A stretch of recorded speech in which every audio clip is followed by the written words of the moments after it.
তারা আমাদেরকে একটা আমানত দিয়েছে। এই আমানতের থেকে যেন আমরা খেয়ানত না করি, আমরা ধ্বংস হয়ে যাব এই খেয়ানত করি। মন খারাপ, আগের দিন আবু সাইদ মারা গিয়েছেন, আরো কয়েকজন মারা গিয়েছেন, এবং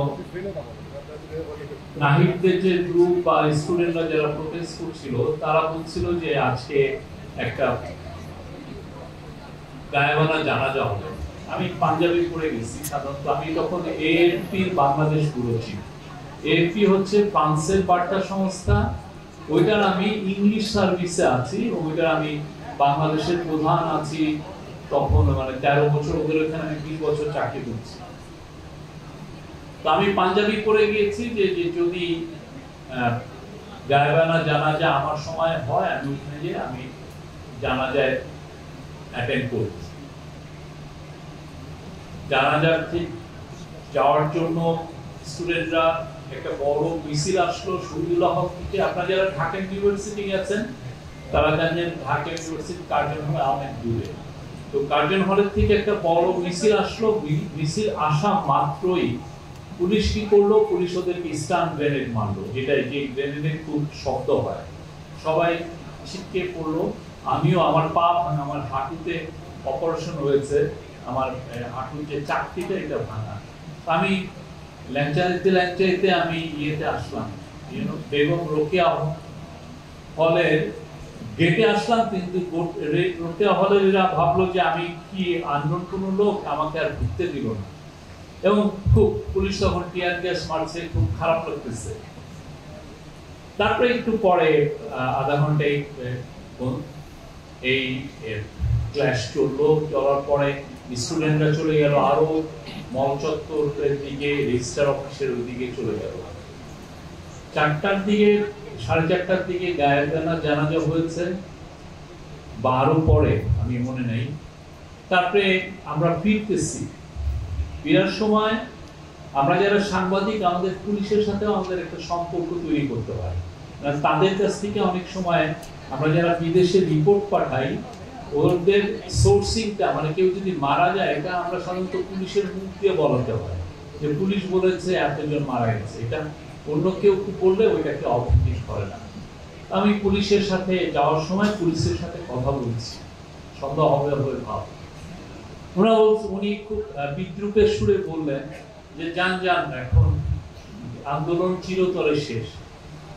কারণ কি? আন্দোলন হচ্ছে যে বাংলাদেশের ইতিহাসে আন্দোলন, যখন স্টুডেন্ট আন্দোলন হয়, ওইটার মূল রোল প্লে করে হচ্ছে হলো হিস্ট্রিক্যালি পাবলিক ইউনিভার্সিটির স্টুডেন্টরা যারা হলে থাকে।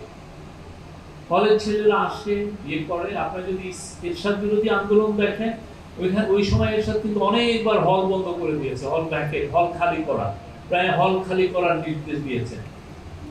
এবং তার পরবর্তীতে অনেকগুলো আন্দোলনের সময় হল খালি করাটা ছিল হলো একটা গভর্নমেন্টের একটা আন্দোলন দমানোর একটা বড় ট্যাকটিক্স। তো পুলিশের ভদ্রলোক, উনি সম্ভবত রমনা জোনের উনি এডিসি বা কিছু একজন, উনি বলতেছেন যে হল ভ্যাকেট হয়ে গেছে, স্টুডেন্টরা কেউ নাই। আমার সামনে আমি 4-5 জনকে দেখলাম বাক্স ব্যাগটা নিয়ে চলে যাচ্ছে। ওনারা ধারণা এবং যে আর বাংলাদেশে এই যে আন্দোলনটা হলো, হ্যাঁ, এটা মারা যাবে। গতকাল যে আবু সাইদ মারা গেছে, আমাদের ব্যর্থভাবে আমাদের ফিরতে হবে যে আবু সাইদের রক্তটা আসলে বৃথা গিয়েছে। যাতে আমরা বিচ্যুত না হই, আপনারা সবাই আমাদের জন্য দোয়া করবেন। এটা খুবই একটা আমানত, তারা আমাদেরকে একটা আমানত দিয়েছে। এই আমানতের থেকে যেন আমরা খেয়ানত না করি, আমরা ধ্বংস হয়ে যাব এই খেয়ানত করি। আমরা চাই সুখী সমৃদ্ধ একটা বাংলাদেশ হোক, যেখানে প্রত্যেকটা শিশু, প্রত্যেকটা ছেলে মেয়ে একটা বড় ইউনিভার্সিটিতে পড়বে, সে তার ড্রিমকে পারসিউ করতে পারবে। সে যে স্বপ্নটা দেখে, সেই স্বপ্নকে সে স্বপ্নের পিছনে দৌড়াতে পারবে, স্বপ্নের বাস্তবায়ন করবে। বাংলাদেশ সেই বাংলাদেশটা আমরা চাই, যেটা সবার জন্য নিরাপদ, সমস্ত মানুষের জন্য যেখানে নিরাপদ। সেই কাজটা আমরা করছি, সেই কাজটার ফাউন্ডেশনের কাজ হচ্ছে সামনে এই কাজটার আরো আমাদের ডেমোক্রেটিক ট্রানজিশন আসছে, ফেব্রুয়ারি মাসে ইলেকশন আসছে। আপনারা দোয়া করবেন যাতে শহীদদের যে আশা, শহীদরা কেন ওনারা শহীদ হয়েছে, তারা ভোটের জন্য শহীদ হয়েছে, মানুষের অধিকারের জন্য শহীদ হয়েছে, বাংলাদেশের থেকে রাজতন্ত্র খতমের জন্য শহীদ হয়েছে। আমরা শেখ পরিবারের দাস দাসী ছিলাম, সেখান থেকে তারা আমাদেরকে মুক্ত করে একটা ডেমোক্রেটিক কান্ট্রি করার জন্য তারা শহীদ হয়েছেন, আত্মদান করেছেন, শহীদ হয়েছেন। আমরা সেই জায়গায় যেতে চাই তারা যে, এবং আমরা চাই যে বাংলাদেশে এই ফেব্রুয়ারি যেটা ইলেকশন আসছে, বাংলাদেশের ইতিহাসে সবচেয়ে ফ্রি, ফেয়ার এবং উৎসব মুখর ইলেকশন হোক।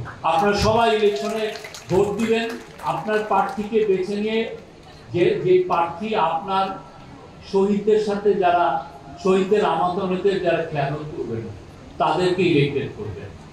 আমরা নতুন বাংলাদেশ করতে চাই, তাদের স্বপ্নের, তাদের এটা আমাদের, তাদের কাছে এটা তো রক্তের ঋণ, যেটা বিলাস ভাই বললেন, সেই রক্তের ঋণ আমাদের শোধ করতেই হবে। আমি আর পারবো না, বাংলাদেশ অনেক দূর এগোবে, শহীদরা সারা জীবন আমাদেরকে পথ দেখাবে।